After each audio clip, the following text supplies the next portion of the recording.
Hello friends, welcome back to my channel. First video చూస్తున్నట్లయితే ఒక చిన్న లైక్ అండి, ఒక చిన్న సబ్స్క్రైబ్ ప్లీజ్. మేమైతే మా చెరువులో అయితే స్పెరల్స్పార్ అక్వా అనే మెడిసిన్ను అలాగే వేరుశనగ చెక్క అయితే కలిపి ఇప్పుడైతే మేము చెరువులో అయితే వేయడం అయితే జరుగుతుందండి. ఎలా వేస్తారు, ఎందుకు వేస్తారు అనేది వీడియో ద్వారా అయితే పూర్తిగా మనం తెలుసుకుందాము.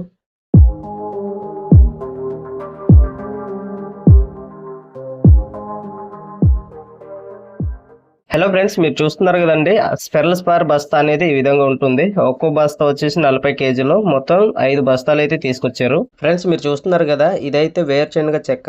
సాయంత్రం అయితే మేము నానబెట్టాము. పొద్దున కల్లా అయితే ఇలా చిక్కగా అయితే కరగడం అయితే జరిగింది ఆ వేరుశనగ చెక్క అనేది. సో ఇందులో అయితే మేము స్పెరల్స్పార్ అక్వా అనే మెడిసిన్ పౌడర్ని అయితే కలపడం అయితే జరుగుతుంది. ప్రజెంట్ నేను ఒక్కడే ఉన్నానండి చెరువులో. మొత్తం 10 ఎకరాల చెరువు కాబట్టి సో ఇద్దరం ఉంటాము. ఒక పూట అతను, ఒక పూట నేను అన్నట్టు ఆ చెరువులో మేత కొట్టడానికైనా మెడిసిన్ కొట్టడానికైనా అయితే ఇద్దరం ఉంటాం అనమాట.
హాయ్ ఫ్రెండ్స్, మీరు చూశారు కదండి, ఈ విధంగా అయితే కలపడం అయితే జరిగింది. వేరుశనగ చెక్కను అలాగే స్పెరల్స్పార్ అక్వా మెడిసిన్ పౌడర్ని అయితే ఈ విధంగా అయితే కలిపేసి ఇలాగా తొక్కడం అయితే జరుగుతుంది. అలాగే ఫ్రెండ్స్ మీరు చూస్తున్నారు కదా, నేను తొక్కేది అయితే ఇప్పుడు కొంచెం చిక్కగా ఉంటుంది. సో దీన్ని కొంచెం పలచగా రావాలంటే కొంచెం నీళ్ళు అయితే కలుపుకుంటాను. చాలామంది చిక్కగానే కొడతారండి, నేనైతే కొన్ని నీళ్ళు అయితే కలుపుకుంటున్నాను.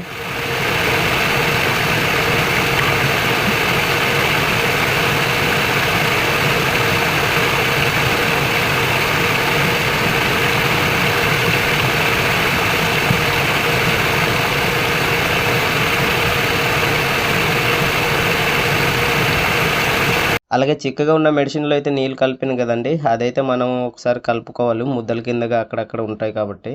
హలో ఫ్రెండ్స్, మనం వేరుశనగ చెక్క అలాగే స్పెరల్స్పార్ అక్వా మెడిసిన్ అయితే మనం ఈ విధంగా అయితే రెండు మిక్స్ చేసి అయితే కలపడం అయితే జరిగింది. మనం నీళ్ళు కావాలనుకుంటే మరి ఎక్కువ కలుపుకొని అయితే మనం కొట్టొచ్చు. సో నేనైతే తక్కువ కలుపుకున్నాను. అలాగే చెరువులో కొత్తగా నీళ్ళు నింపాం కదండి, ఆ నీళ్ళు క్లీన్గా ఉన్నందుకు అవి రంగు రావడానికి అయితే ఈ మెడిసిన్ అయితే ఇవ్వడం అయితే జరిగింది. అలాగే మీ చెరువులలో ఈ విధంగా చేస్తారు లేదా అనేది కామెంట్ చేయండి ఫ్రెండ్స్. ఈ వీడియో ఇన్ఫర్మేషన్ మీకు నచ్చినట్లయితే ఒక చిన్న లైక్ అండి, ఒక చిన్న సబ్స్క్రైబ్ ప్లీజ్. జై హింద్.